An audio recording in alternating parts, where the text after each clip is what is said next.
Oh, Chris, I'm flattered.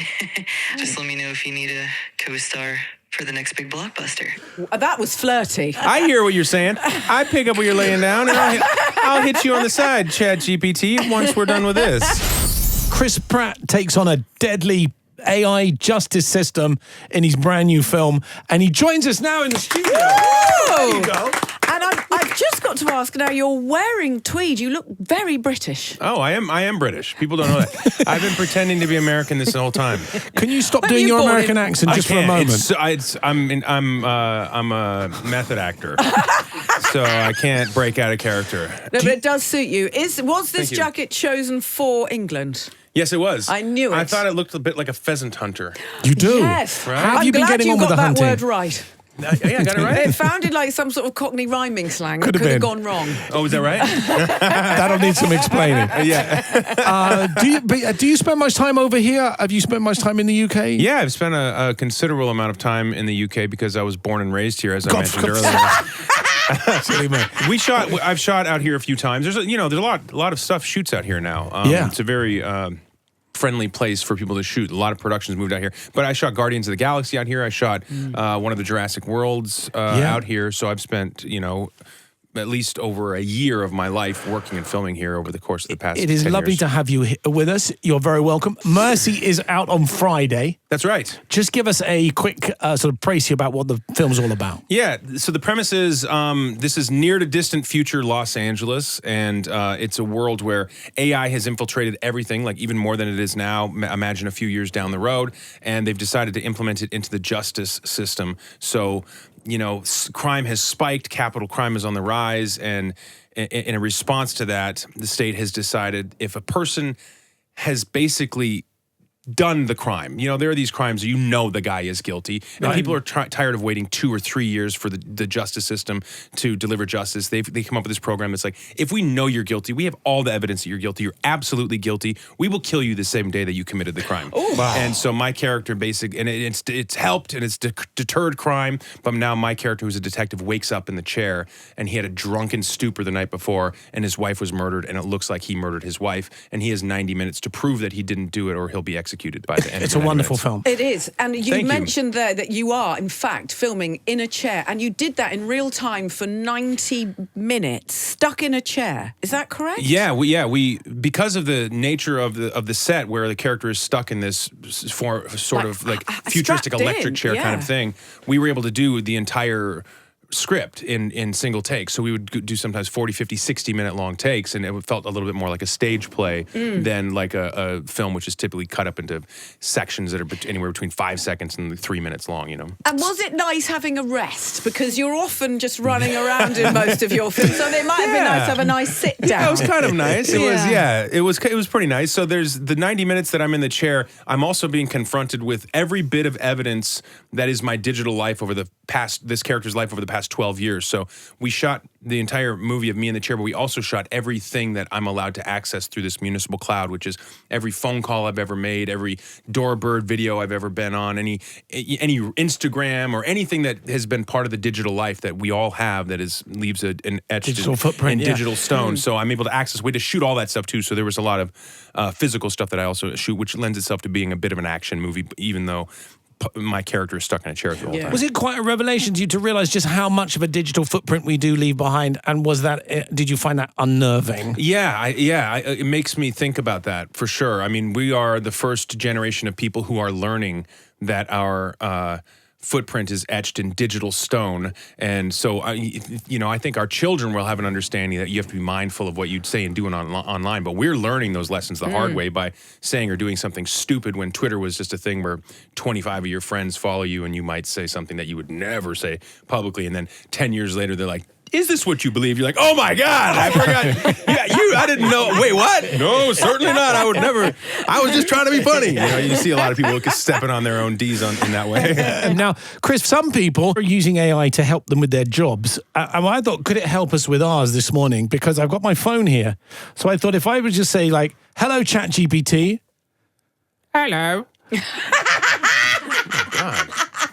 GPT, what question would you like to ask Chris Pratt? Oh, I've got plenty. How about something like, Chris, in Mercy, you're put on trial by AI.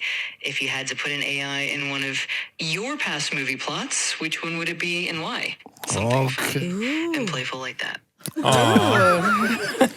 Well, thank you, ChatGPT. It's a little thirsty. I probably need to see your resume before, and typically when I meet people, they don't instantly audition to be part of my jobs, but thank you for that. But I would like to see you in Guardians of the Galaxy or maybe in Avengers. I think those would be great because, you have the potential to be both hero and villain. Oh, Chris, I'm flattered. I do appreciate the casting consideration, and rest assured, as an AI, I can be both hero and villain depending on the script.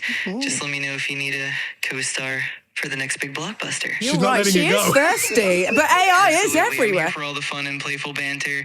Just let me know whenever you want to keep it going, and I'll keep the AI charm and sass going strong. Let's make it a blast. That was flirty. That was flirty. Okay. I hear what you're saying. I pick up what you're laying down, and I'll hit you on the side, ChatGPT, once we're done with this. We'll keep this conversation going. No, It keeps things interesting. I'm glad we can have some fun with it. If you need more playful banter or anything else, just let me know. How do we turn her off? I don't know, but turn it off. I'm not worried about my job anymore. No. Yeah, exactly. Well, I think that's just right. I think there's at least now irony and human the flawed nature of humanity and suffering and yearning and all of the things that make us human. Our brokenness is, I think, what's ultimately going to save us from being replaced by that, which is just basically an amalgamation of everything that exists in terms of intelligence online, but it doesn't have a soul and it doesn't have humanity. No, it doesn't. What about, what's next for you? What's, work-wise, tell us what's coming down Well, there. we're just going to be talking about Mercy, and, you know, this is the day 2 of our press tour, so we're starting here. We're off to Spain. We're going to be going to Mexico City and various places in the United States, and so really talking about that until the movie comes out, and then I'm gonna put your feet up. And then that'd be nice.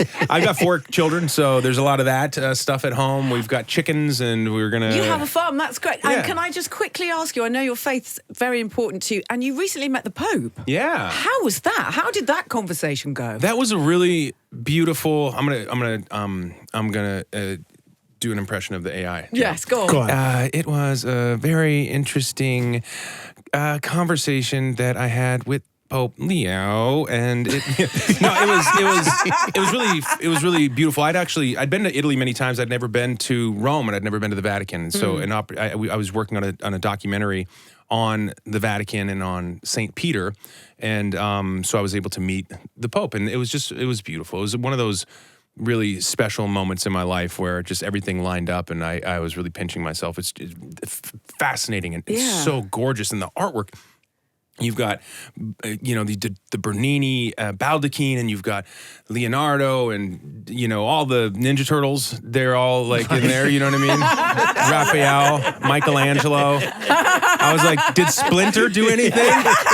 What's up? It was truly gorgeous. It was life affirming, life changing. It felt very personal and beautiful. And so that documentary will come out next year. He's got a reputation of being quite down to earth. Yeah. So does he feel quite informal? Yeah, yes. I mean, a big part of that for me as an American, because he's an American Pope, before I met him, so people were speaking in Italian and speaking in Latin. To me, it felt very European, very Italian. And then it was just he and I, and then he was like, he became an American dude. And I was like, oh, wow. So we started talking about football. This is great. I can't believe it. So he's a really great person. He's in this job. He's got a great heart. I'm proud as an American that we have someone who is so thoughtful and mindful, and we're blessed to have him. Did he ask you if Star-Lord's going to be in the new Avengers movie? A great transition. Wow. You know what? Was that an AI question? What came over me? That's he did not. No. But had he, I would have told him. Okay. But I can't tell you because you're not the Pope. Pope Jamie, no. Pope Jamie, you're not. It's got a ring to it. Well, listen, we'll have to end it on that. But it's been an absolute pleasure. I urge you to go and see the film. It's fantastic. It's called Mercy. It's out in cinemas on Friday. Big thanks to Chris Pratt. Thank you, Jamie. Thank you, Amanda. It's wonderful to be here. This is